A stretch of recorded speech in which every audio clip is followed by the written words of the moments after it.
11.6 재보선 다음 주로 다가왔습니다.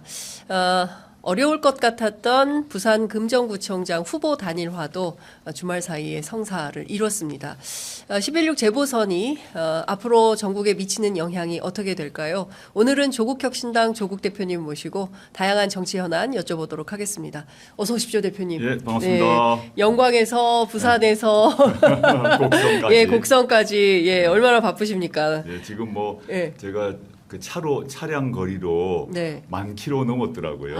와, 그렇게 계속 지금 전국 팔도를 예. 예, 돌아다니시는 상황이군요. 상당히 어려울 거라고, 그렇지만 될 거다, 끝내. 저는 계속 단일화 될 거라고 말씀드렸고 예. 실제 중간에 뭐 결렬이니 합니다만 저는 단일화 될 수밖에 없다고 생각했고요. 그거는 뭐 민주당도 그렇게 생각했을 것입니다.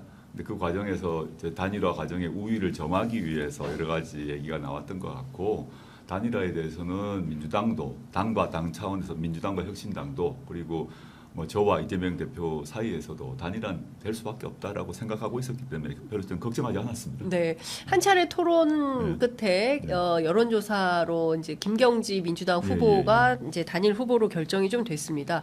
앞으로 그 부산 금정구에서 조국혁신당과 민주당이 연대해서 함께 선거 캠페인 하게 됩니까?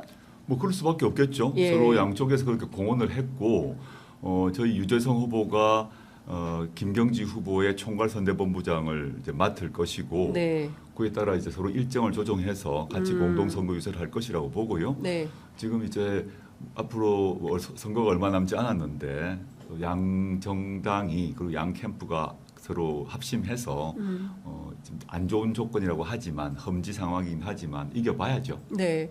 이번에 11.6 그 재보궐 선거가 전체 5군데입니다. 서울, 물론 이제 뭐 교육감 선거는 뭐 네, 정당이 예. 개입할 수는 네, 예. 없습니다만 그래도 뭐 진보 보수 이렇게 나뉘어서 있어서요. 인천, 강화, 앞서 말씀하신 호남 2군데 그리고 이제 부산 네, 모두 예. 5군데인데요. 이번 11.6 선거가 정치적으로 함의하는 바 어떤 의미가 있고 야권이 어떻게 싸워야 한다고 보십니까? 저는 이제 야권이 경쟁과 협력 기조로 가는 것이 크게 보아서 승리의 길이라고 계속 얘기를 해왔습니다. 부산, 강화 같은 경우는 당연히 협력을 해서 이기고 적지기 때문이죠. 험지기 네. 때문이죠. 근데 호남, 영광, 곡성 같은 경우는 국민의힘 후보가 당선될 가능성이 0% 마이너스 100%거든요. 예. 그래서 그 경우는 뭐 국민의힘 심판 이런 문제가 나올 수가 없는 조건이기 때문에 어느 정당이 어느 후보가 그 영광, 곡성 지역에 그 걸맞는 맞춤형 공약을 갖고 있는지, 어느 후보가 자질이 있는지, 도덕성이 있는지를 따져서 유권자분들이 선택하면 되는 거죠. 그래서 저는 협력과 경쟁과 협력이 이번 재보궐선거의 핵심 그 키워드다 생각하고 있습니다. 네. 경쟁과 협력의 핵심 키워드인데 지지자 간에는 상당히 거세게 저희 댓글창에도 벌써 응원합니다 파와 응원하지 않습니다 파가 지금 막 이제 나뉘어져 있는데요. 많은 평범한 유권자들은 그 지난 총선에서 범야권이 함께 연대 또는 또 전체 파이를 키운 뭐 이런 차원에서 좀 단일 대우를 갖기를 바라는데 지지자 간은 상당히 험하게 다투시는 것 같습니다. 글쎄 말이에요. 지난 총선 같은 경우도 생각해 보시면 조국혁신당은 더불어민주연합이 아니었죠. 조국혁신당은 더불어민주연합과 경쟁했습니다. 더불어민주연합은 민주당이 주도로 만든 정당 아닙니까? 네. 거기에 조국혁신당을 넣어주지 않았고 별도 정당이었기 때문에 그때도 경쟁이 있었어요. 경쟁이 없다고 착각을 하시는데 더불어민주연합과 조국혁신당이 경쟁을 했고, 근데 지역구 같은 경우는 저희가 후보를 안 내기로 결정을 해서 1대1 구도를 만들어져서 이겼지 않습니까? 네. 근데 이번 경우도 저희가 창당 시기부터 일관되게 얘기했던 것이 뭐냐. 윤석열 정권 심판에서는 무조건 1대1 구도를 만들 것이다. 후보를 안 내거나 단일화를 해서. 네. 근데 그렇지 않은 경우는 경쟁하겠다는 얘기를 처음부터 얘기를 해온 겁니다. 네. 지금 저희 기조가 바뀐 건 전혀 아니고, 지민비조 이렇게 말씀을 하시는데 지민비조는 민주당의 공식 입장은 아니었죠. 만약 민주당이 지민비조 했으면 더불어민주연합은 어떻게 하겠습니까? 지민 비민이었죠 거기는. 지민 비민 예. 1번 3번 찍으시라고 민주당에서 얘기를 해왔고 네.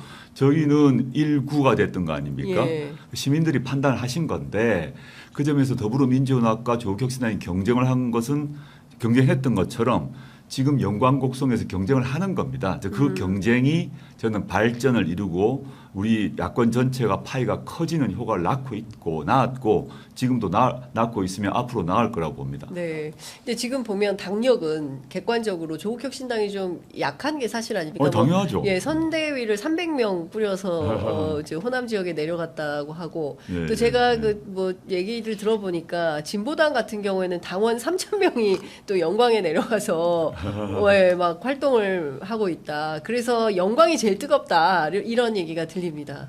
이제 영광의 진보당은 아마 오래 전부터 뭐 전국의 당원들이 다 모여서 골목 네. 또 곳곳에 논밭에서 예. 뛰고 계세요. 예. 제가 왔다 갔다 하다 보면 논밭에서 보이지 않는 곳이 없어요. 전국의 당원이 다 진보당. 오셔. 예, 진보당은 예, 예. 전국의 당원들이 거의 다 오시는 것 같은 느낌이 들 정도로 예. 그러시면서 뭐 제가 들어보니 우산도 갈아주고 칼도 갈아주고 뭐 밭일도 해주시고 그러니까 당연히 이제 우리 농민분들 어르신들이 좋아하시죠. 예. 그런 게 있고요. 민주당 같은 경우는 지금 말씀하셨습니다만 전현직 시도의원들 포함해서 300명을 그 선거대책위원회 이렇게 모으시고 그리고 현직 국회의원들도 지금 지금 171명 중에서 여러분들이 내려와 계세요. 그에 비하면 저희는 저를 포함해서 국회의원 12인데 국회의원 12명이 다 가지도 못해요. 왜냐하면 곡성에도 가야 되고 부산에도 가야 되니까 그러니까 어떻게 보면 다윗과 골리앗 같은 싸움인데 실제 지금까지 나온 여론조사 지지율은 비등비등한 상태이기 때문에 조직세는 저희가 압도적으로 모자랍니다. 그런데 여론조사 지지율은 비등비등하기 때문에 저희는 소기의 성과를 거두고 있다고 보고 아직까지 저희는 밀리지 않는 상태라고 보고 있습니다. 네, 그렇군요. 그 댓글창에도 민주당과 싸우지 말라. 이게 민주당하고 뭘 좀 각을 세우거나 이러지 말아달라. 뭐 이제 그리고 쇄빙선이 되기로 했으니까 네. 국회에서 열심히 싸우길 바란다. 뭐 이런 근데 그렇게 그런 프레임을 얘기하신 분들이 많이 계시더라고요. 네. 쇄빙선 얘기 말씀드리자면 지금 민주당에서는 하지 않은 탄핵추진위원회를 조국혁 신당은 운영하고 있습니다. 네. 민주당은 탄핵 추진하지 않고 있지 않습니까? 두 번째 검찰개혁 4법 저희는 오래전에 제출을 했습니다. 수사기소 분리하고 검찰청을 기소청으로 바꾸는 거 이미 제출했고 법사위 제출했고요. 근데 민주당은 검찰개혁 4법을 지금 올리는 것이 시기상조다라고 해서 올리지 않기로 결정을 했지 않습니까? 뭐 그 외에도 여러 가지가 있습니다. 예컨대 뭐 종합부동산세 문제, 금융소득세 문제, 법인세 문제 같은 경우도 저희와 민주당 입장이 다르잖아요. 저 어느 쪽이 저는 탄핵, 그다음에 검찰개혁 4법을 생각해 보시면 조국혁신당이 국회에서 쇄빙선 역할을 하고 있다는 걸 쉽게 아실 수 있고요. 네. 호남에서 경쟁을 하는 게 쇄빙선 역할을 포기했다. 그건 논리적으로 맞지 않는 얘기입니다. 그렇게 뭐 비판하시는 것 이해되고 조국혁신당이 호남에 뛰어든 것이 이제 불편하시거나 또는 호남의 민주당의 정치인분들에게 이게 거북하실 수 있으나 저는 호남에서 조국혁신당과 민주당이 경쟁하는 것, 저는 무조건 호남 유권자에게 이익이 되고 호남 정치 발전에 도움이 된다고 확신하고 있고 그는 저의 주장만이 아니라 제가 한 달째 영광곡성에 살고 있지 않습니까? 네. 주말에 왔다 갔다 하고 또 뭐 본회의 때 왔다 갔다 하고 하는데 제가 만나는 뭐 수십 년 민주당원들이 그렇게 말씀하세요. 자기는 민주당 찍을 거다. 그런데 조국혁 신당이 이 선거에 뛰어들어 가지고 이 지역 정치가 활성화되었고 또 민주당도 조심하게 됐다. 과거와 달리 훨씬 조심한다. 그리고 혁신하려고 노력한다는 말씀을 하세요, 실제. 네. 그거는 여기서 이제 그 호남 현지에 계시지 않은 분들이 어떤 프레임에 기초해서 호남에서 조국혁신당과 민주당이 싸우니까 이거 잘못된 거 아니냐 생각하시는데 실제 현장에 가보시면 실제 거기 사시는 시민들, 국민들은 다른 얘기를 하신다는 걸 아실 수 있게 될 겁니다. 네. 이런 것은 어떻게 보십니까? 조국혁신당의 이제 장래 비전과 관련해서 끝내 이제 대통령 선거 같이 뛰고 하면 합당의 길이냐 아니면 정의당처럼 독자 정당 노선을 가져갈 거냐 그 차원에서 이번 선거에서 조국혁신당의 선택이 굉장히 중요할 거다라고 김민석 최고위원께서는 말씀하고 계시는데요. 이 문제는 좀 어떻게 보십니까? 지금 김민석 의원이 왜 그런 말을 했는지 사실은 이해가 잘 안 돼요. 사실은. 예. 지금 대선하고 있지 않아요. 지금 10월 16일이 대선도 아니고 이재명 그 당대표가 영광이나 곡성 군수 후보로 나오셨어요? 전혀 아니잖아요. 근데 지금 갑자기 대선을 얘기한 이유를 잘 일단 모르겠고 그다음에 지금 합당을 해야 된다 독자 정당이라는 얘기도 지금 왜 갑자기 한지 모르겠어요. 네. 일단 도대체 이해가 안 되고 예. 전 여기 계신 여기 시청하시는 많은 분들께 한 질문을 한번 드리고 싶은데 지난 총선 때 조국혁신당이 안 만들어졌다면 지금 현재의 민주당 의석수가 현재 민주당 의석수 171 더하기 조국혁신당 의석수 12, 즉 171 더하기 12가 됐을까요? 저는 아니었을 거라고 봅니다. 많은 분들이 또 그렇게 보고 계시고 두 번째 이제 조국혁신당이 이제 그 민주당과 다른 노선, 비전, 정책을 갖고 있습니다. 그건 뭐 알 수 있고 네. 숨긴 적이 없습니다. 그래서 조국혁신당이 지금 호남 재보궐선거에 뛰어드니까 불만이 있고 화도 나신 분도 있는 것 같은데 제가 또 한번 질문을 드려보면 지금 조국혁신당이 내일 해산을 하는 겁니다. 내일 다 해산을 하면 네. 그 내일 민주당의 지지율이 지금 통상 보게 되면 민주당이 한 35% 정도, 저희가 한 10% 나오는데 조국혁신당이 없어지면 민주당의 지지율이 대략 35 더하기 10해서 45가 나올까요? 대부분의 정치 전문가, 여론조사 전문가는 아니라고 봅니다. 이 말씀은 뭐냐?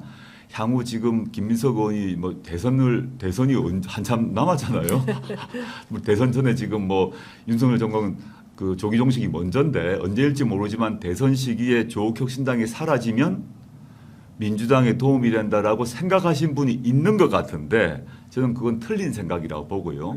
그렇게 되면 민주당에서 이재명 대표를 존경하고 사랑하는 분 많지 않습니까? 그런 길을 택하면 이재명 대통령 만드는 것을 방해하는 걸 겁니다. 저는 여기서 저 뭐 댓글을 보지 못했는데 뭐 조국혁신당에 대해서 왜 없어져야 된다부터 해서 뭐 저에 대해서도 뭐 비방한다는 얘기를 들었는데 예. 전 이렇게 질문 던지고 싶어요. 조국혁신당이나 민주당이 해야 될 일이 있습니다. 정치적으로. 네. 윤석열 대통령이 하는 거 반대로만 하면 됩니다. 윤석열 대통령이 뭐 했나? 유승민 쳐내고 이준석 쳐내고 한동훈과 불화하고 지지율 쭉 빠지죠. 그렇게 선택하는 게 그게 승리의 길이고 그다음에 집권 후에 성공의 길이냐? 아닙니다. 절대 아닙니다. 윤석열은 그 국민의힘이 이준석 쳐내고 유승민 쳐내고 한동훈 밀어내고 이런 길로 가면서 고립되어 나가는 길인데 여기서 이제 민주당에서 예를 들어서 뭐 이재명 대표를 후보로 생각하시고 실제로 아주 강력한 후보시고 이재명 대표를 위해서 이재명 대표가 대통령이 돼야겠다 생각하시는 분 많으시지 않습니까? 그럼 어떻게 해야 될 것인가를 한번 생각해 보시면 윤석열이 하는 길로 따라가시면 안 된다라고 꼭 말씀드리고 싶습니다. 그러니까 전반적으로 파이를 키우는 그리고 파이를 확산시키는 그 촉매제 역할을 실제로는 조국혁신당과 조국혁신당 당원들 지지자들이 하고 있는 거다. 실제 하고 있죠. 예, 실제 하고 지난 총선 시기에는 투표를 안 하겠다는 분이 많았는데 조국혁신당 등장으로 투표율이 높아지고 투표를 위해서 선거판이 활성화됐지 않습니까? 네. 그 효과가 있었고 그래서 민주당과 조국혁신당이 모두 승리하는 결과를 낳았고 지금 그리고 내후년 이어지는 지방선거가 총 3번이 있습니다. 예. 저는 이번에 이제 영광곡성에 자꾸 초점이 있는데 이번에 만약에 민주당에서 한 번도 당선시키지 못했던 경북에서 후보 이제 재보궐이 났다면 저희 무조건 냈을 겁니다. TK라고 하는 가장 험지 중에 험지인 그쪽에서 조국혁신당 이름으로 출마하겠다는 분 많이 계세요. 근데 TK 지역에서 민주당이 잘 안 되고 있지 않습니까? 네네. 옳든 그러든 현실 아닙니까? 예. 그럼 거기는 국민의힘이 완벽한 독점 정당이죠. 네. 일당 독점 정당인데 거기에 재보궐이 나왔다면 반드시 냈을 겁니다. 앞으로 낼 겁니다. 예를 들어서 내년 4월에 재보선이 또 있다면 그때 TK에 나온다고 하면 조국혁신당 반드시 낸다. 당연히죠. 예. 저희는 조국혁신당이지 조국혁신당은 민주당의 위성정당 아니지 않습니까? 예. 저희는 저희 당의 그 비전과 노선과 정책에 따라서 움직여 나가고 그 속에서 당연히 민주당과 공통된 부분이 많죠. 그거는 손잡고 같이 하고 그리고 차이점이 있잖아요. 세금 문제라거나 등등 다 알고 계시는 것 같고 그런 점은 다른 거죠.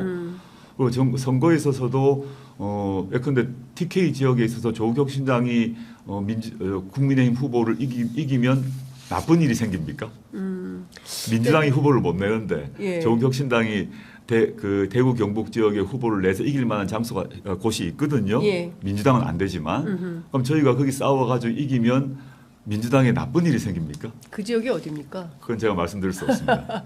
어쨌든 TK 지역에 특정 지역에 그 실제로 조국혁신당이 출격을 해서 네네. 성과를 낼 만한 지역이 있다. 당연히 있고요. 그 그거는 지역은 뭐 여러모로 확인되고 후보들도 준비되어 있고 예. 이번에 재보궐선거는 안 나왔습니다만은 예.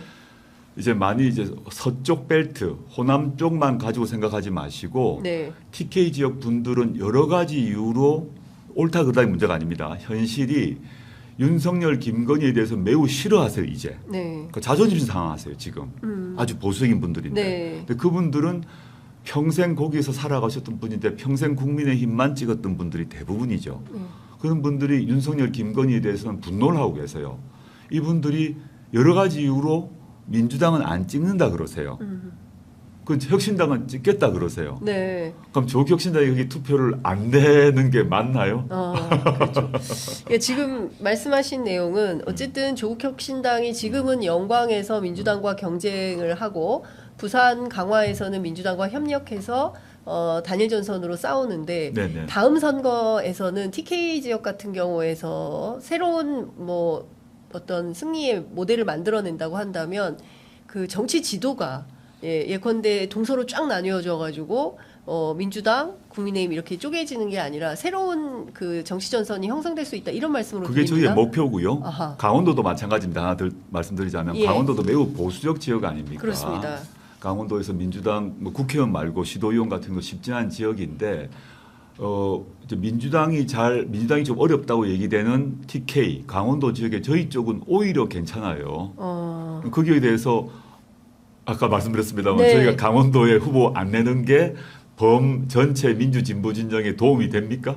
아닐 거 아닙니까? 그래서 좀 넓게 보시자. 예. 넓게 보고 가서 판단을 해야지. 그렇지 않고 영광곡성 같은 경우는 물론입니다. 영광곡성에 조국혁신당이 내는 게 저는 영광곡성의 발전에 도움된다고 봅니다. 네.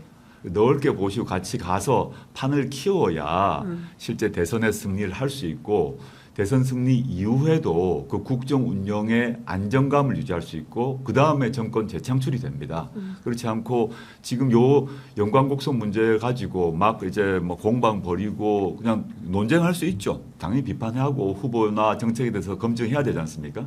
근데 그걸 넘어서 뭐 인신 비방을 하거나 이런 건 좀 곤란한 게 아닐까 싶어요. 예, 그러니까요. 저희들 뭐 취재하는 기자들 입장에서 볼 때도 합리적으로 서로 정책 토론하거나 논쟁하는 건 얼마든지 환영인데 막 인신공격성 비방으로 뭐 막 이런 거는 좀 우리 품격에 맞지 않는다. 대한민국 품격에 맞지 않는다라는 생각이 좀 듭니다.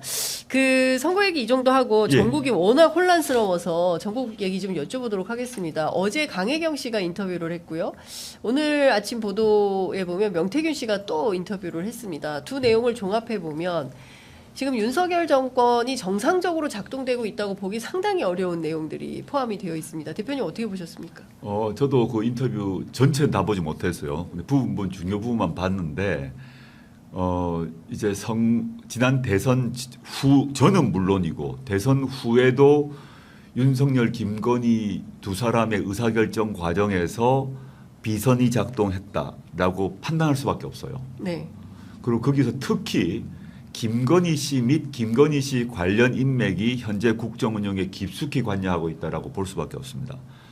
그런데 이게 이제 그 이전까지 다 알았던 얘기고 다 뭐 소문이 파다했던 얘기인데 이제는 달라진 게 뭐냐면 물증이 나오고 녹음 테이프가 나오고 텔레그램이 나오고 그 다음에 사람들이 실명을 걸고 인터뷰를 시작했습니다.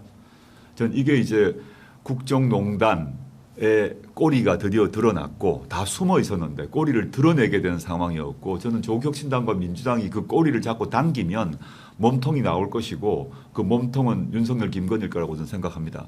지금 이제 그 명태균 씨 같은 경우는 자기가 관여했는데 김건희 씨는 뭐 그 직접적인 영향을 주지 않았다는 식으로 우회적으로 옹호를 하더라고요 보니까. 네. 근데 그거는 다 드러나게 돼 있다고 봅니다.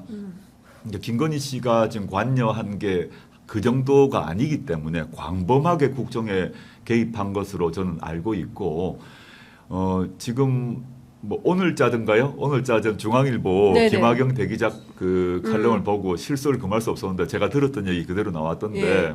그 이제 중앙일보가 보수지인데 중앙일보 대기자가 명예훼손 감수를 하고 썼지 않습니까? 예. 뭐냐? 김건희 씨가 수석 비서관들 있는 자리에서 윤석열 대통령을 책망했다는 거 아닙니까? 네. 제가 상상할 수 없는 일입니다. 그게 상상할 수 없는 일입니다. 선출된 권력도 아닌 영부인이 대통령의 배우자가 수석 비서관들은 핵심 참모고 차관급들 이상이죠. 앞에서 대통령을 책망했다는. 책망하고 예. 면박 주고 예. 좀 과거에도 이제 총장 시절 뭐 검사장 시절도 그런 얘기 있었다는 얘기 많이 들었습니다만은 제가 뭐 물증은 없습니다. 들은 네. 얘기에 불과하니까요. 근데 김학영 중앙일보 대기자가 그 말을 정면으로 썼어요. 즉 그 용산 안에 누가 실세인가, 누가 결정권자인가에 대해서 보여주는 사례다라고 네. 생각하고 네. 저는 김건희 씨가 용산 대통령실을 장악하고 있을 뿐만 아니라 용산 대통령실에 있지 않은 김건희 비선을 통해서 국정에 관여하고 있다고 저는 생각하고 있고 지금 검찰이 수사할 리 만무하죠. 네. 특검은 거부할 거 아닙니까? 특검은 대통령 남편 통해서 거부시킬 것이고 네. 이렇게 해서 막을 것인데 결국은 이건 터져 나올 수밖에 없습니다. 특히 이제 내년 재보궐선거, 이번에는 뭐 재보궐선거가 몇 개 안 되니까요. 내년 4월 재보궐선거 그 전후로 이게 중요한 증거들이 나올 것이라고 보고 김건희 씨는 시간 문제인데 반드시 기소되고 처벌될 것입니다. 반드시 기소되고 처벌될 거다 말씀 주셨지만 지금 검찰은 굉장히 더딘 걸음을 하고 있고 그리고 특검은 또 그 무산이 됐습니다. 25일까지 국정감사가 진행이 되면 그러니까 11월 달에는 다시 또 민주당이 발의를 하게 될 거고 예, 그렇죠. 재의결이 또 중요해지는데 이 재의결 과정에서 과연 이 재의결의 문턱을 넘을 수 있겠는가의 쟁점이 있습니다. 지금 이제 한 4명 모자란 상태 아닙니까? 4명. 현재 네, 지난번 네. 투표 결과 4명 예, 모자란데 그 지지난번 생각해 보면 몇 분, 두 분인가 늘었지 않습니까? 예. 지금 맨 첫 번. 104명이 반대했으니까 네. 사실 6명이 부족해요. 6명이 부족하죠. 무효 하나, 기권 하나가 있어가지고. 예, 무효기권이 있으니까요. 예. 6명이 부족한데 저는 윤한 갈등이 계속 지금 점점 심화되고 있고 네. 윤석열 대통령은 한동훈 부르지 않고 밥 먹은 거 아닙니까? 네. 그다음에 공항에도 안 나가 버렸습니다. 그다음에 윤석열 부부 출국할 때 한동훈은 안 나갔잖아요. 또 예. 배웅 안 했잖아요. 네. 영접도 안 할 것 같은데 영접 배웅 뭐 두고 봐야겠는데 안 나가 유례없는 일입니다. 예. 대통령이 해외를 나가는데 집권 여당 대표가 공항에 안 나간다. 배웅을 안 한다. 일단 전 처음 본 것 같아요. 그리고 대통령 배웅을 안 하고 친한계 의원들과 따로 그날 오후인가 저녁인가 만났다는 거죠. 이게 점점 좀 심각해지는데 어느 시점이 온다고 봅니다. 저는 이번 국감을 통해서 뭐가 나올 거라고 보는데 조국혁신당도 그 지난 어제군요. 이제 V1, V0 그리고 스모킹건이란 네. 이름의 그 국정감사 상황실 제보센터를 만들었어요. V1, V0 스모킹건인데 네. V1과 V0에 대한 스모킹건을 찾기 위해서 저희가 노력하고 있고요. 그 민주당도 열심히 노력을 하겠죠. 이를 통해서 김건희 씨 관련이 있는 증인 증거가 더 나오고 또 이번 국감 뒤에 또 나올 거라고 저 보는데 그렇게 되면 걷잡을 수 없을 것이고 한동훈 대표도 김건희 씨를 털고 가겠죠. 그리고 더 심각해진 상황이면 윤석열 탈당 요청을 하겠죠. 내년쯤 되면. 한동훈 대표가 윤 네네. 대통령 향해서 탈당하라고 요구할 거다. 내년쯤에는. 내년쯤에. 예. 올해는 김건희 씨 털고 예. 내년쯤에는 윤석열도 나가라. 예. 이런 사태가 이제 벌어질 거라고 보고 물론 그 계기는 김건희 씨 국정농단, 김건희 씨의 공천 개입 등에 대한 증거가 지금 나오기 시작했잖아요. 네. 저는 한 10분의 1도 안 나왔다고 봅니다.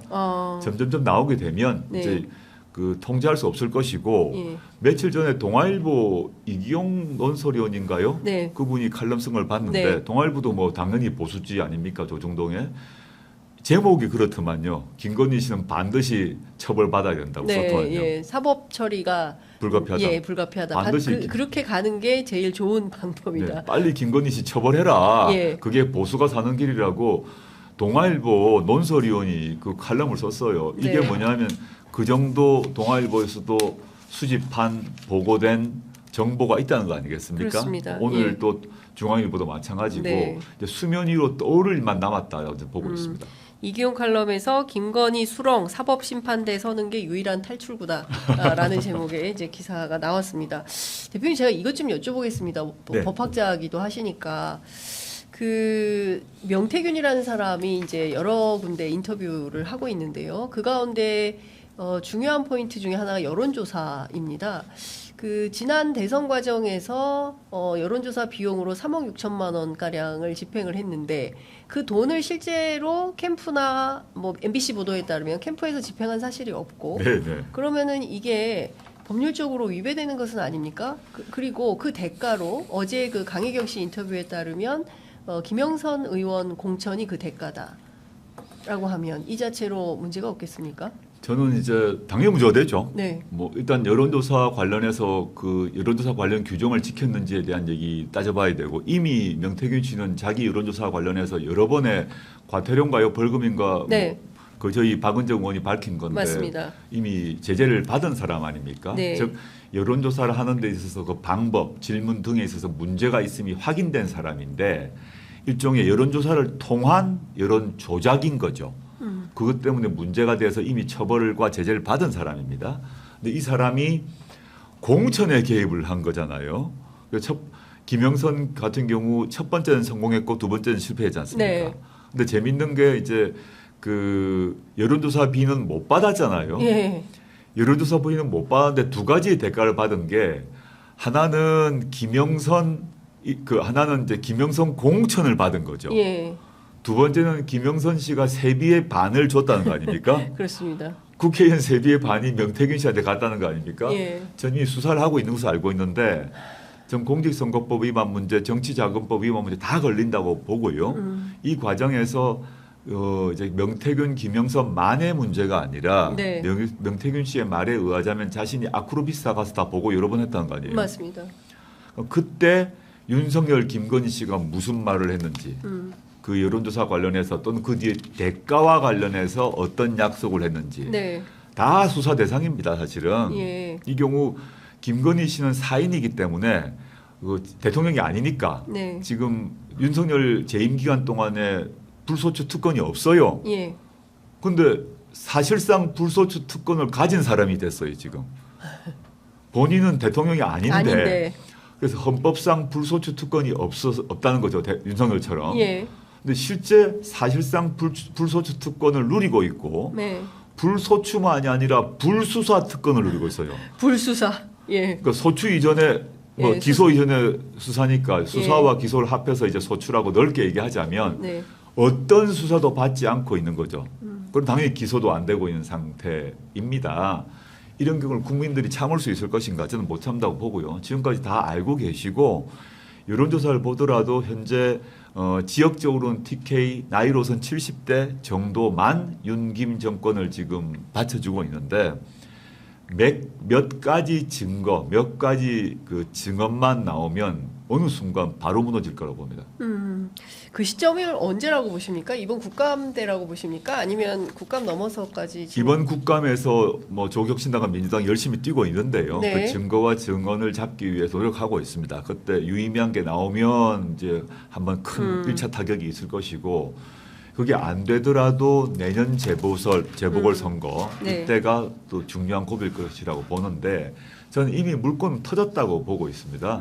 명태균 씨든 그 강혜경 씨든 이런 분들이 자기 얼굴 보고 나오고 있거든요. 네. 그 인터뷰 보게 되면 내가 처벌될 수 없다. 왜 나보고 다 덤태기 쓰라고 그러냐라는 그렇죠. 말을 하면서 예. 내가 진실 다 밝히겠다고 하는데 이렇게 그런 상황에 처해 있는 분들이 여러 분 있을 것이고 예. 하나하나 나올 것이라고 생각합니다. 명태균 씨가 동아일보 보도에 따르면 명태균 씨가 윤석열 부부를 앉혀놓고 총리에 최재형 전 감사원장을 임명하라고 건의를 했다는 겁니다. 네. 이 정도면 인사 개입, 공천 개입뿐만 아니라 인사 개입에도 이 명태균 씨라는 분이 물론 이제 뭐 불발은 됐습니다만. 네네. 그러니까 주변에 대통령 부부 주변에 네. 알고 있는 지인이나 친척들이 뭐 가족이든 누구든 간에 이런 사람 총리 후보로 좋지요 추천할 수 있습니다. 그 자체는 불법은 아니에요. 네. 뭐 장관으로 이런 사람이 참 장관이 좋습니다라 추천할 수 있고 그런 것이라면 문제가 안 되겠죠. 왜냐면 대통령에 총리 추천할 수 있잖아요. 근데 명태균 씨는 단순한 지인이 아니죠. 그 사람의 주장에 따르자면 네. 윤석열 대통령이 검찰총장 이후에 예. 대선 후보가 되기 전부터 대선 후보가 되도록 여러 가지 뭐 여론을 해서 여론조사 등을 통해서 도움을 줬다라고 지금 보도가 되고 있지 않습니까? 예. 대선 대통령이 되기 전부터입니다. 대통령이 되기 전후에도 대통령 또는 김건희 씨를 만나가지고 대통령 후보 또는 김건희 씨를 만나가지고 여러 가지 의견을 얘기했다는 것인데 여기서 포착할 게 뭐냐 하면 단순하게 어떤 사람을 추천했다. 모든 사람 추천할 수 있는 겁니다. 그게 아니라 잘 기억해 보시면 왜 박근혜 대통령이 국정농단으로 탄핵되고 처벌됐는가? 최순실이거든요. 네.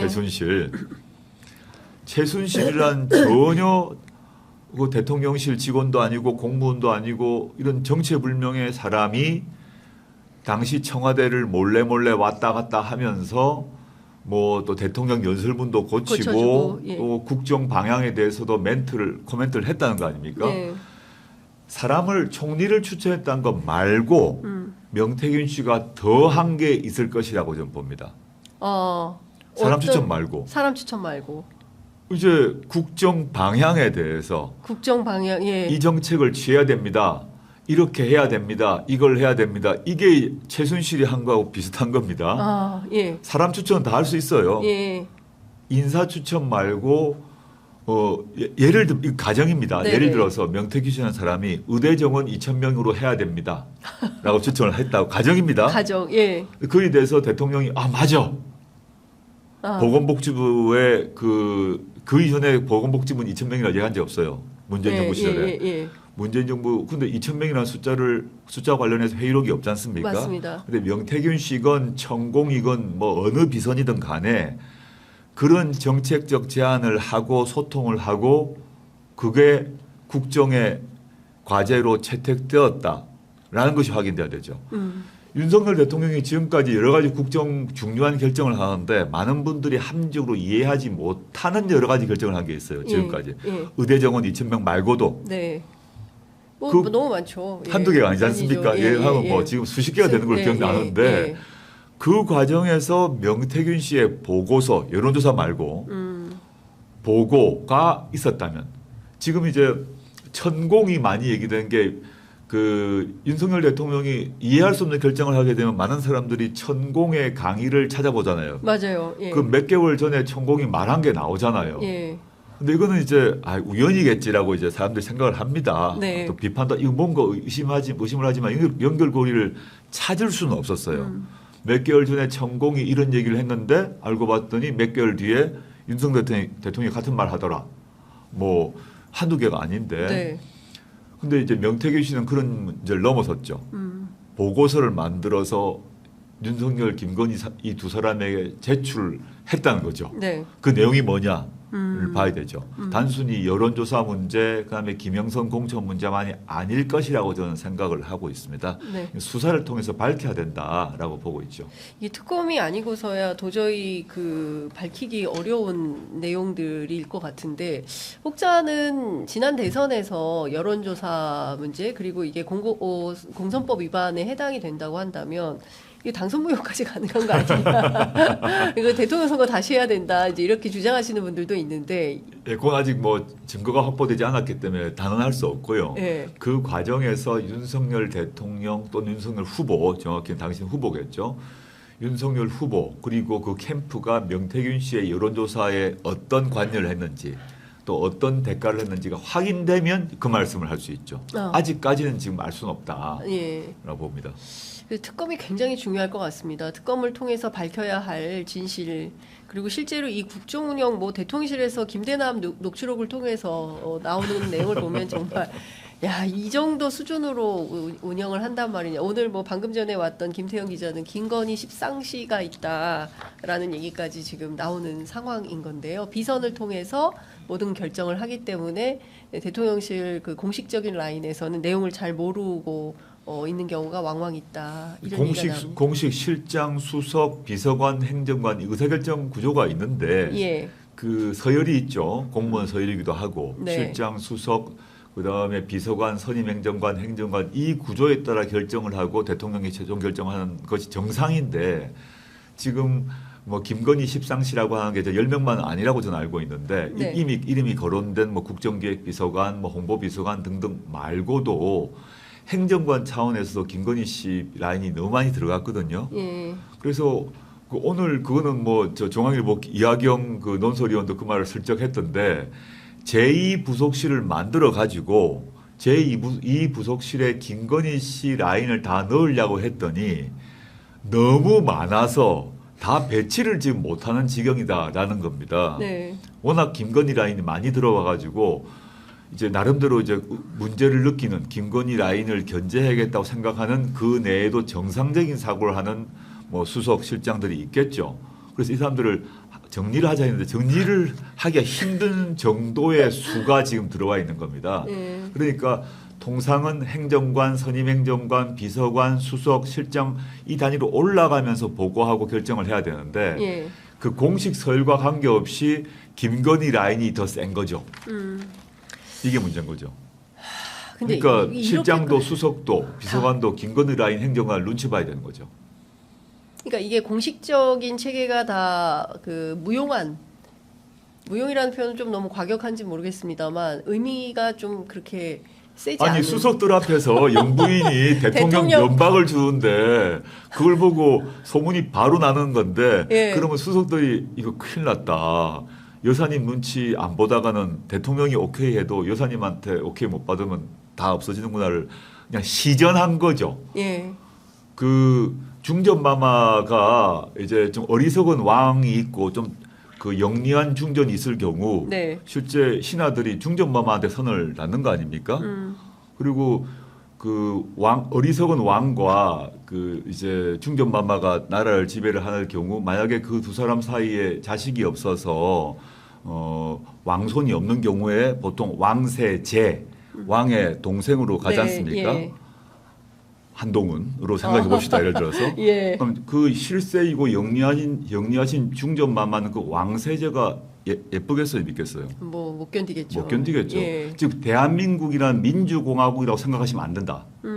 제가 이런 얘기 말씀 많이 들었는데 현재 윤석열 정권의 통치 방식과 의사결정 구조를 우리가 많이 아는 진보와 보수를 막론하고 현대민주주의, 민주공화국 그 청와대 또는 용산 비서실을 생각하지 마시고 봉건 왕조 시대 때 어리석고 좀 우둔하고 경로 잘하는 왕과 아주 영리한 중전 그리고 왕의 동지였던 왕세제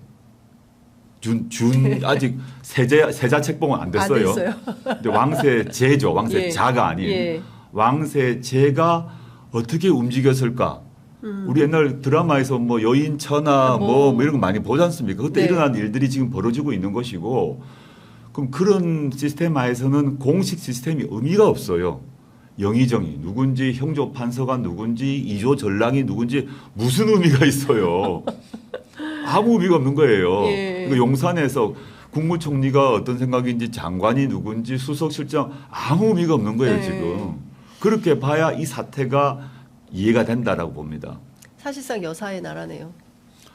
저는 뭐 여사의 나라라고 보고요. 그 예. V0, V1이란 말이 왜 나왔을까라는 걸 생각하시면 농담이 아니라는 얘기를 다들 한단 말입니다. 네. 맨 처음에는 그냥 한번 해보는 야유, 예. 뭐 조롱, 풍자라고 생각했을지 모르나 실제 권한을 갖고 있음이 분명하다라고 저는 보고 있고 근데 문제는 김건희 씨가 대통령이 아니지 않습니까? 그렇습니다. 그러니까 김건희 탄핵이 안 돼요. 이것도 법으로 가면 그 김건희 씨. 디올백 그렇게 처리하듯이 전 다 도이치모터스도 다 털어주려고 노력하고 있을 거라고 예, 보는데 예. 김건희 씨는 탄핵 대상이 아니지 않습니까? 예. 사실상 대통령이지만 탄핵 대상이 아닌 거죠. 그 남아 있는 거는 수사밖에 없는 없다. 거죠. 근데 수사는 남편을 통해서 수사도 검찰 수사도 맡고 특검은 너가. 거부권에서 맡고 있는 거죠. 예.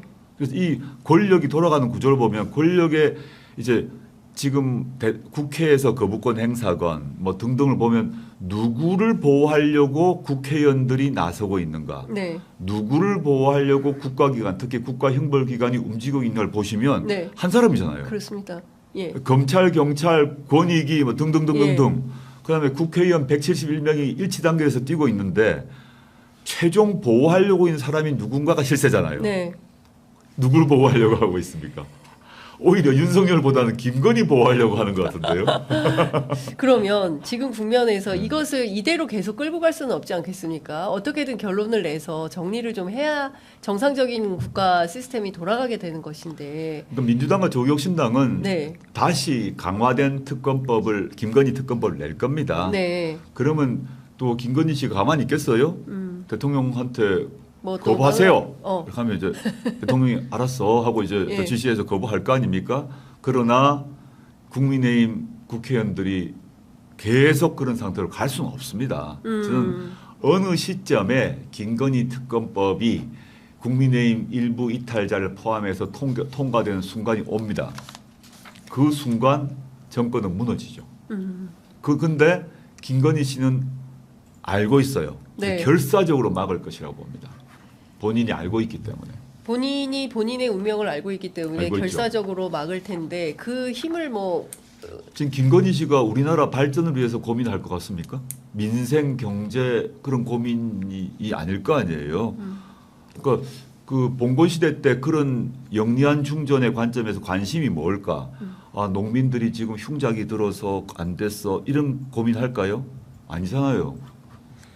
지금 뭐 새칭 앞서 이제 저희 허성무 민주당 의원님 오셨다 가셨는데 아, 그러셨습니까? 예. 거의 해먹을 결심이다 이거는. 그래서 21g 문제도 그렇고 그다음에 그 하림 건축, 히림 건축. 히림이죠, 히림. 예, 히림 건축도 그렇고 실제로 김건희 여사와 관련되어 있는 업체들이 다양한 형태로 이 뭐랄까요 이제 수의 계약을 통해서 알아서 정부 낀 거죠. 히림 건축도 법무부 관련 수의 계약으로 어마어마하게 다 예. 쓸어갔더만요. 117억 원입니다.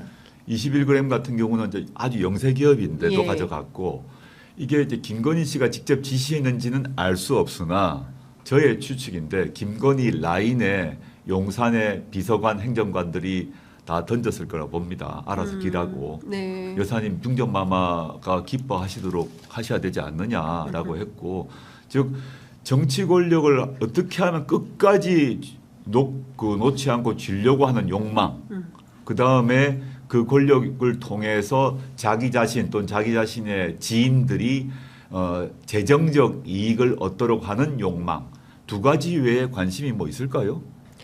지금 저는 그 조선 시대 때 또는 고려 시대 때 그 아주 영리한 젊은 중종과 그 술 많이 마시고 우둔하고 뭐 이런 왕이 있었을 때 어떤 상황이 벌어지고 어떻게 나라가 굴러갔을까를 생각해야 된다라고 봅니다. 지금은 딱 그런 상황이다. 네, 그런 우리 상황이라고 정부가 봅니다. 지금 이런 상황이다. 네네.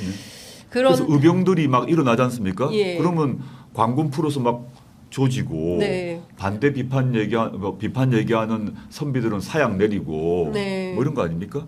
이게 이제 오래 못 간다는 거죠. 왜냐하면 현대가 지금 봉건 시대가 아니기 때문에 네. 민주공화국이기 때문에 민주공화국에 반하는 행태를 계속 벌이고 있는데 네. 우리나라 국민들이 좀 참는데 한계가 있어요. 이미 이제 한계에 이르렀고 저는 오래 못 갈 거라고 봅니다. 국민들이 이제 이미 참을 수 없는 단계 직전까지 왔기 때문에 저는 조금만 더 이제 이런 임계점을 넘게 만드는 그런 증거와 증언이 나오기 직전이다라고 보고 네. 있습니다. 그럼에도 불구하고 오늘 아침 조사된 리얼미터 조사에서는 윤석열 대통령에 대한 지지율이 소폭 상승했습니다. 25.8%로 예, 지난주에 비해서 2.1%포인트 올랐는데요. 물론 이제 갤럽은 조사가 나오지 않고 있습니다. 전반적으로 부울경에서 4.2%, 서울에서 3.2%, 대전 충청에서 2.4% 올랐습니다. 그리고 중도 보수층에서도 소폭 상승을 했는데요. 이 현상은 어떻게 해석을 해야 될까요? 저는 20%가 특히 한국갤럽 기준으로 20%가 됐지 않습니까? 네. 심각한 위기인 거죠. 10% 가게 되면 바로 탄핵으로 갑니다. 그냥. 그러니까 이제 범보수 진영에서 위기 의식을 느껴서 결집하고 있는 것 같고 또 그다음에 기술적 주가 용어를 쓰자면 기술적 반등 효과가 있는 것 같아요. 예. 많이 떨어지면 한 번 이렇게 탁 튀어 오르지 않습니까? 예. 그럼 다시 내려가는 거니까 지금 기술적 반등 상황이라고 보고 그리고 기술적 반등 상황 더하기 수구 보수 진영의 결집 상황이라고 보고 있습니다. 네. 오늘 아침 동아일보에 보니까 대통령실에서 예컨대 그 비서관 이상급 하신 44명 퇴직자 전원이 다 금융이나 공기업 등에 재취업을 했다. 그러니까 제2의 김대남 나올 가능성이 매우 높다. 이제 이런 보도인데요. 그 대통령실 경력이 완전히 프리패스가 된 거다라는 비판이 있습니다. 관련해서도 조국혁 신당에서 이런 뭐 문제들에 대해서 뭐 제보가 들어오거나 이런 게 좀 있습니까? 좀 찾아보고 있고 이런 뭐 얘기가 들어오고 있는데요. 예. 이게 지금 제가 하나하나 뭐 44군데라고 좀 들었는데 네. 거기에서 어떤 절차에 따라 어떤 기준에 따라 그 사람들이 들어갔는지 잘 봐야 될 것 같고 그 경우 윤석열 검찰총장이 그리고 윤석열 대통령 하에 검찰이 문재인 정부 그 정부의 인사에 대해서 공기업 인사에 대해서 수사를 해가지고 맞습니다. 뭐 장관들 구속도 시키고 난리 났지 않습니까? 예. 저 똑같이 해야 된다고 봅니다. 똑같이 네. 해야 된다. 어떤 기준으로 이 공기업 인사를 뭐 공기업만이 아닌데 여러 군데에 들어갔는지에 대해서 윤석열 검찰총장이 과거 환경부 장관 구속시키고 기소했지 않습니까? 네. 또 지금 또 보면 산자부 같은 경우도 그러고 있지 않습니까? 그런 기준으로 자기가 하고 있는 것에 적용해야 되지 않나요?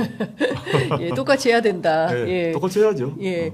그 이문정 검사가 지난 주말 사이에 그 페이스북에 글을 올려서 검찰의 문제를 좀 지적을 했습니다. 이제 검찰권 반납할 일이 얼마 안 남았다. 이제 양심에 따라서 수사 기소하는 거 보지 못했다. 이제 이런 비판을 한 건데요. 많은 국민들이 이 검찰권 남용, 그 다음에 특히 이제 윤석열 정권, 윤석열 검찰총장 시절에 대표님도 대표적인 네. 사례 중에 한 포함이 될 걸로 보이는데, 이 검찰 문제를 어떻게 할 수 있을까? 앞서 이제 쭉 설명을 해주셨지만 민주당도 그 검찰 개혁 4법에 대해서는 아직 그 결정을 안 하고 있는 상태라는 거죠. 예, 아직 하지 않고 있고 제출하지 않는 것으로 저는 뭐 그 결정한 것으로 알고 있습니다. 언론 보도가 났습니다. 네. 특검법을 초점을 맞추고 검찰개혁 4법은 지금 내지 않는다는 걸 결정을 한 걸로 알고 있는데요. 제가 이렇게 말씀드리고 싶은데 이문정 검사를 제가 보지 못했습니다. 네. 보지 못했기 때문에 그에 대한 그 언급은 하기 힘들 것 같고 내용을 잘 모르기 때문에 지금 검찰이 과거에 윤석열 검찰총장 하에 검찰이 문재인 정부 수사하고 할 때 또 이재명 대표 수사하고 할 때 살아있는 권력 수사다라고 하면서 난리를 치고 자랑했지 않습니까? 네. 그게 대해서 이제 당시에 민주당이나 등에서 비판을 하게 되면 검찰 게시판에 난리가 났어요. 왜 우리 정당한 수사를 막고 있냐고. 네네. 지금 김건희 씨 수사가 이런 꼴인데 한 명도 비판하지 않습니다. 다 머리 조아리고 있거든요. 지금 현재 검사들이 자기 자신과 또 자기 검찰이란 이익과 윤석열 정권과를 지금 운명 공동체, 이익 공동체로 생각하고 있는 겁니다. 왜냐하면 그래야 검찰 개혁이 이루어지지 않을 거니까요. 검찰 개혁을 무산시킬 대통령이라고 보고 있으니까 밀어주고 있는 거죠. 네. 그래서 조용히 있는 것이고 그 다음에 더 구체적으로는 10월에 이제 조만간 검찰 인사가 있거든요. 검사장 예. 승진, 네. 뭐 부장 검사, 부부장 검사, 또 지역으로 어디로 갈 건지가 있기 때문에 지금 뭘 하다가는 바로 날아가는 겁니다. 그러니까 예. 이 검사들이 입 완전 다물고 가만히 있어요. 네. 그 윤석열 총장 시절에 문재인 정부 수사할 때는 막 난리가 나면서 정의로운 검사의 표상인 것처럼 얘기하다가 지금 입 딱 닫고 입에 지퍼 잠궜지 않습니까? 예. 부끄러운 줄 알아야 된다고 생각을 하고요. 그래서 이제 수사와 기소 분리가 반드시 필요한 것이고 민주당도 빨리 검찰개혁 사법 논의에 나서줬으면 좋겠습니다. 지금 많은 분들이 잊고 있는데 네. 과거 이제 이번 정부 말고 문재인 정부 시절에 민주당 안에서 그 당시엔 조국혁신당 없었습니다. 근데 검찰개혁을 가장 주장했던 그룹이 민주당 안에 있는 철험회였습니다. 네. 철험회. 예. 최강욱, 황운하, 김용민 이런 의원들이 검찰개혁을 세게 주장했지 않습니까? 지난 대선 맞습니다. 전까지. 예, 예. 근데 민주당 전체에서는 그 철험회의 검찰개혁 방안을 별로 마뜩찮게 생각했어요. 다 알고 계실 거고 네. 왜 이걸 검찰개혁을 지금 주장해가지고 그러냐. 오히려 이제 역풍 맞는다 이런 얘기를 하셨잖아요. 그래서 정권이 나중에 이제 그 뒤에 의석수가 많아지면 검찰개혁하겠다고 말씀하셨어요. 다수 의원들이. 근데 지금 민주당이 171 아닙니까? 근데 왜 검찰개혁 문제에 선봉에 안 서시는지 좀 안타깝고 저희는 이미 법안을 제출했습니다. 네. 그래서 빨리 좀 제출해서 의논을 좀 했으면 좋겠습니다. 예. 이제 시간이 다 돼서 마무리를 해야 되는데요. 예. 대표님 이번 10월 재보선에서 야권 전체의 성적표는 어떻게 예상을 하십니까? 그걸 뭐 어떻게 알겠습니까? 제가 뭐 천공도 아니고. 그래도 대체로 네, 이제 선거 판세를 보시면 부산은 어떨 것 같다. 또 부산은 단일화가 됐기 때문에 예. 저는 해볼 만한 싸움이 됐습니다. 아. 단일화 되기 전에는 8번 중에 7번이 국민의힘이 이겼던 곳이고 험지고 나이도 노령층이 많습니다. 또 전통적으로 보수적인 부산 내에서 그런 지역인데 제가 이번에 이제 부산 금정에 여러 번 왔다 갔다 했어요. 제가 한 총 5번 갔던가 네. 부산 금정에 어떤 저 민주당 정치인은 왜 영광에만 뭐 가느냐. 곡성에 영광 곡성 간 만큼 제가 부산 갔습니다. 그 민주당 의원님들 한번 세워 보시면 거의 숫자가 같아요. 사실은. 예. 근데 뭐 금정에 한 5번 간 걸로 기억하는데 근데 분위기가 달라졌어요. 윤김에 대한 불만들이 매우 높아서 단일화되고 이재명 대표도 내려가고 저도 내려가고 하면 분위기 달라질 것 같다고 생각하고요. 영광곡성 같은 경우는 제가 솔직히 말씀드리는데 민주당 후보가 되건 혁신당 후보가 되든 간에 그게 윤석열 대통령 이 좋아할 일이 없지 않습니까? 네. 저는 솔직히 말씀드리면 저 조국혁신당 대표로서 조국혁신당 후보가 되는 것을 윤석열, 김건희 두 사람이 더 싫어할 것이라고 봅니다. 민주당 후보가 되면 그냥 원래 하던 데가 됐지 이렇게 생각하겠죠. 근데 조국혁신당 후보가 되게 되면 그 윤석열, 김건희 정권에게 더 충격을 줄 것이라고 봅니다. 저희가 소직세가 약함에도 불구하고 왜 영광곡성 국민들이 조국혁신당을 선택했는가? 민주당보다 더 강하게 싸우고 있지 않습니까? 그 강하게 싸우는 그 정당을 선택한 탓인다면 윤석열, 김건희 정권의 파열구를 내는데 더 도움이 될 것이라고 생각하고 강화는 많이 어려운데 저희가 후보를 안 냈기 때문에 민주당의 선전을 기원하고 있습니다. 네. 자, 끝으로 한 말씀 듣고 마무리하겠습니다. 예. 제가 선거가 되니까 장윤선 취재 편의점 자주 오게 됩니다. 자주 오시면 저희는 좋습니다. 자주 오고 싶은데 선거가 이제 요즘엔 영광곡성에 왔다 갔다 하고 있고 부산도 왔다 갔다 했었고요. 지금은 이제 부산은 단일화됐기 때문에 영광곡성으로 더 자주 가야 될 것 같은데 조국혁신당, 민주당 경쟁 과정에서 좀 불편한 분도 계신 것 같고 그에 대해서 조국혁신당이 왜 영광곡성 선거에 참여하느냐 이런 얘기를 하시는 것 같아요. 또 심지어 왜 부산에 또 출마시켰냐 하는 분도 계세요. 심지어. 근데 지금 부산 금정구의 단일화를 이뤘지 않습니까? 제가 하나 여쭙고 싶습니다. 이것도 만약에 부산 금정구에 조국혁신당이 후보를 안 냈으면 민주당의 김경지 후보가 무난하게 승리할 수 있었을까요? 승률이 높아졌을까요? 전 아니라고 봅니다. 조국혁신당 후보를 금정구에 냈기 때문에 금정구 국민들이 아주 관심 있게 얘기하고 토론하고 결집했습니다. 단일화가 됐기 때문에 또 힘이 모입니다. 요걸 한번 생각해 보시고 금정구 후보 낸 걸 가지고도 또 비난하신 분이 많은데 그렇지 않다는 겁니다. 제가 다시 한번 말씀드리자면 아까 우리 장윤선 기자하고 질문 과정, 인터뷰 과정에서 한번 말씀드렸습니다만은 제가 답을 드리기 전에 제가 이렇게 말씀드리겠습니다. 우리는 조국혁신당 지지하는 분들도 민주당 지지하는 분들도 윤석열 하는 것 반대로 가야 됩니다. 윤석열 대통령 어떻게 했냐? 이준석 쳐내고 유승민 쳐내고 한동훈 밀어내고 이렇게 하고 있습니다. 우리는 반대로 해야 됩니다. 다 끌어안아야죠. 다 손잡아야죠. 그런 방식으로 가면 됩니다. 경쟁은 경쟁이고 협력은 협력입니다.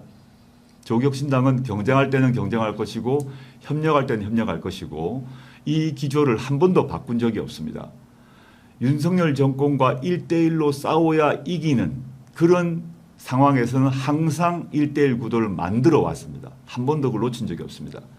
근데 윤석열 정권 국민의힘이 당선될 가능성이 없는 지역에서는 경선해야죠. 경선해서 누가 잘하는지 다투는 것, 경쟁하는 것, 그게 발전이라고 봅니다. 저희에 대해서 많이 비판하신 분도 계시겠습니다만 제 말씀도 한번 새겨봐 주시면 좋겠습니다. 감사합니다. 네. 예.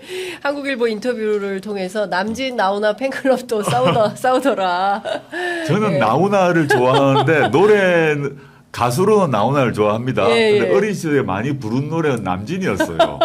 저 푸른 초원 위에 이런 노래 제가 어릴 때 많이 부르고 다녔는데 개인적으로는 가수는 나훈아를 좋아하는 게 그분하고 저하고 그 자랐던 지역이 같아가지고 부산의 어떤 특정 동네인데 예. 그렇게 친숙감을 느끼는데 노래로는 남진 노래를 많이 부른 것 같습니다. 갑자기 이상한 얘기 하게 되는데. 예, 이런 것 같습니다. 이제 많은 국민들이 지난 총선에서 범야권 192석을 만들어내고 8석이 없어서 통탄스럽다라고 하시는 것은 이제 대한민국이 발전하면서 큰 기류에서는 민주진보가 기여한 바 크기 때문에 그 원동력을 좀 다시 만들어라 이런 당부가 아닌가 싶습니다. 어쨌든 협력할 것은 협력하고 또 경쟁할 것은 경쟁하겠다라는 말씀 마무리하면서 다시 한번 새겨봅니다. 오늘 말씀 잘 들었습니다. 고맙습니다. 네, 감사합니다.